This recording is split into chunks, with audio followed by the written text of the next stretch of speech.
Hey Dragon Slayers! Today's video is about osteoarthritis, gout, and their connection to insulin resistance. While good bone health is readily acknowledged as necessary for, for a high quality life, bones are of little use without healthy joints to move them. Osteoarthritis, or the loss of joint cartilage, was once considered a disease of excessive wear and tear. Because it's a common occurrence in obesity, many physicians assumed it was a simple consequence of joints carrying around too much weight for far too long. However, it is increasingly considered a metabolic disease. Like so many tissues, even our joints are sensitive to metabolic signals, including insulin. Out of the broad range of overweight individuals, researchers studied those with osteoarthritis were most likely to have the highest insulin levels. An essential component of the joint is the cartilage, the smooth, flexible connective tissue lining the ends of bones that articulate a joint.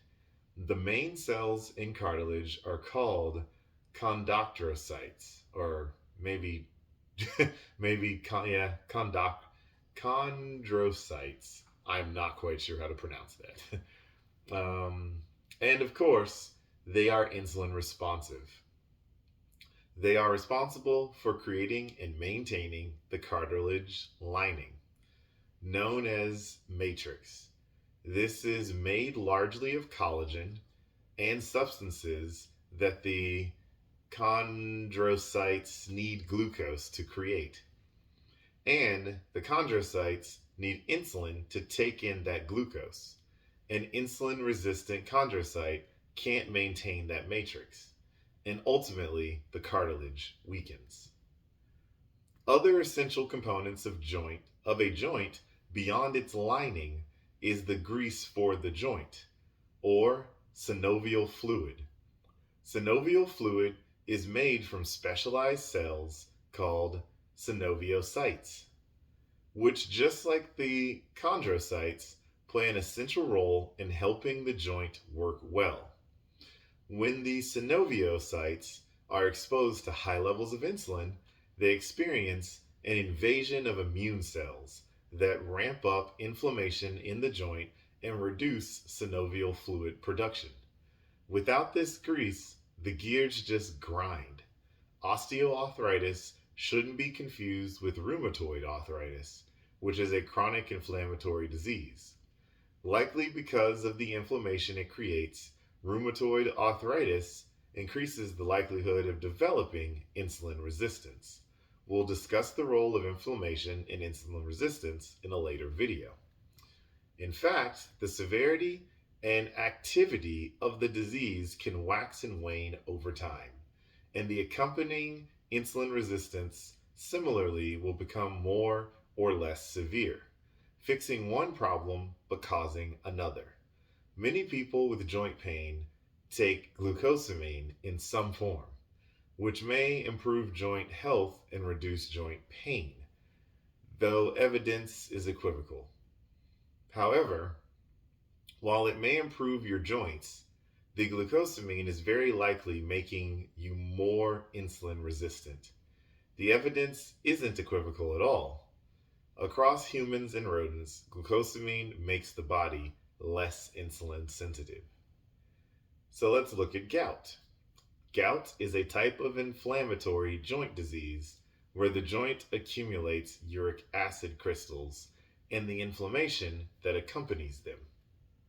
The joints most commonly affected are those in your limbs, including your feet, especially the big toe, ankles, fingers, and wrists. Uric acid is normally excreted by the kidneys into the urine, as the name suggests, and eliminated from the body. However, insulin resistance changes this process, making the kidneys accrue uric acid rather than excreting it. Uric acid then builds up in the blood and settles in the joints, just as mentioned. initiating a local inflammatory reaction that causes the redness and swelling which is typical of gout. Our muscles, bones, and skin have a common theme. They connect the body, allowing it to act as one unit. This connective tissue requires insulin's action to maintain its strength and integrity, though this isn't unique to these bulky, muscle and bone, stretchy skin tissues. Now that we've looked at the tissues that cover and move us, in the next series of videos, we'll dive back into the body and see how insulin resistance alters the tissues that nourish and cleanse us. Well, that's what I've got for you guys today. Don't forget to like and subscribe because it really helps the channel out.